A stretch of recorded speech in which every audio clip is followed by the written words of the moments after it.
That $209 billion for roads, which is just a part of the $700 billion, is what you call wealth transfer. It is as if the state is writing a check straight to these people who are contractors, who are their supporters. And it's a small number.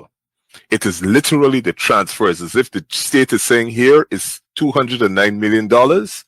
You go and do what you want. That was leader of the Alliance for Change, Nigel Hughes.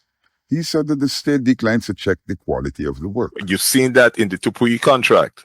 The state hasn't even recovered the advance it paid to that company. In the Guy America contract on the Schoonard Road, they paid $600 million over the engineer's estimate. That is as if they wrote a check, not as if, is exactly what they did.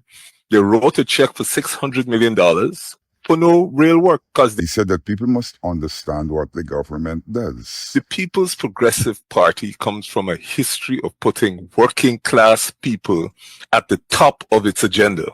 It has always, it's found the fault for sugar workers, because the whole idea was that the working class had to experience a better level of socio-economic development, fancy word, which means that their circumstances, the poverty in which they lived, the hard grind work of cutting cane and going home, and all the other challenges they had, like alcoholism, abuse, etc. It was to elevate the working class, not just sugar workers, people who were dock workers. Hughes said that the PPP has moved from improving the general lot of the people to a party that's giving $209 billion to contractors. They haven't spent this money to reduce your cost of living. They haven't spent this money to give you salaries that will make you comfortable.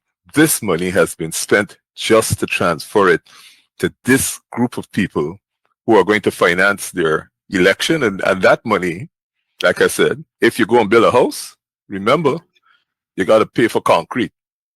You got to pay for aggregate.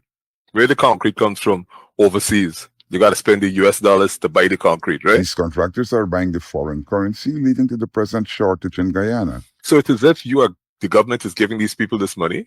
They're changing it into US dollars. So they're eating up the little US dollars we're getting from the oil resources and taking it out of the country, where they go and buy fancy houses and live an even better life. While most of the people, all the civil servants, the cane cutters, the nurses, the doctors, etc., on a salary where you're paying tax, they reduce the tax by 3%.